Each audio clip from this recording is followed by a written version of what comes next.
I'm very pleased today to introduce Sir Michael Leigh, who is a visiting Erskine Fellow at the National Centre for Research on Europe. Sir Michael has 33 years' experience in the European Commission, including becoming head of the DG Enlargement, and he was also a former academic, I believe. So we've just had the roundtable, and I was wondering if you'd like to expand more about the different scenarios for the future of Europe after the British referendum. The EU has been facing a number of crises or disorders for several years now.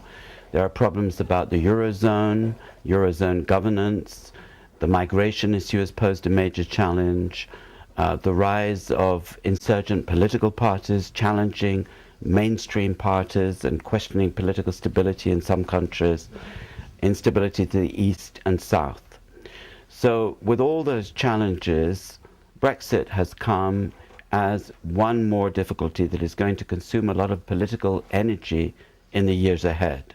What will be the impact of all of this?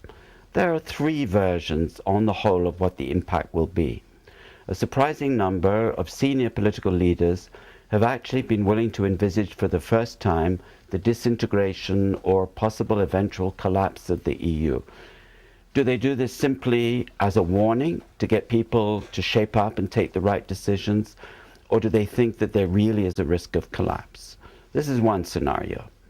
Another scenario that you hear more and more about is that without the United Kingdom and its Euroscepticism, it will be easier for the EU to integrate more in the future and to make progress with common policies on security, defense, which the UK previously blocked because it thought these were the preserve of NATO, or energy policy, or policy in any number of fields.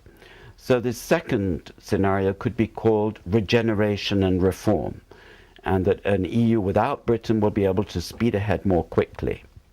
The third scenario I would call consolidation, or maybe in more everyday language, muddling through.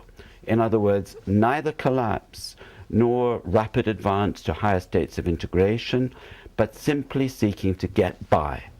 A number of former statesmen in Europe, for example, Hubert Védrine, the former French foreign minister, has been saying what the EU really needs now is a pause. No new big projects for the time being, but let's consolidate what we've got. And with Britain leaving and so many other challenges, let's make sure that our core policies continue to work for the benefit of citizens in the future.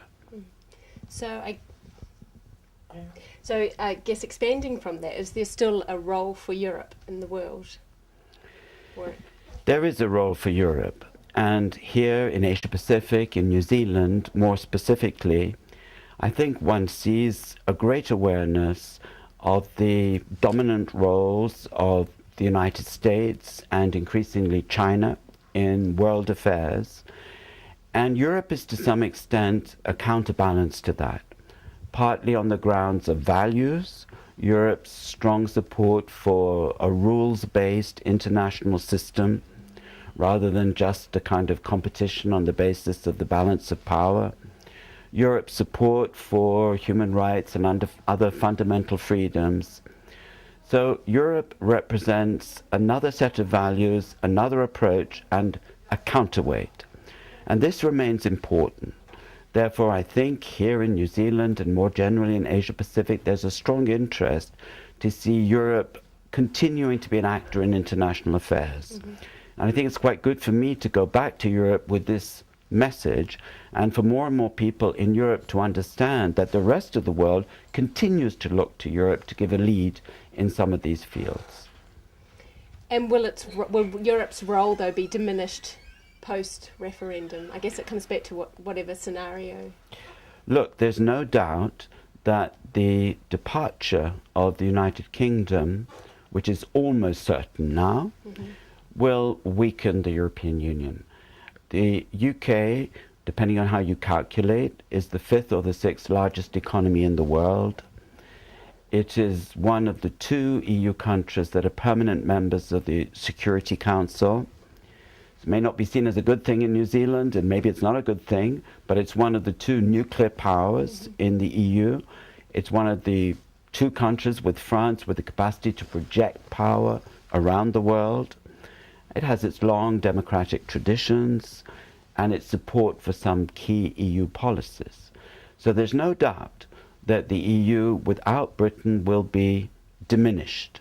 Now, as when I talked about scenarios, will this provide an incentive for the others to put aside their differences and concentrate on consolidating and then in the future pressing ahead with further integration?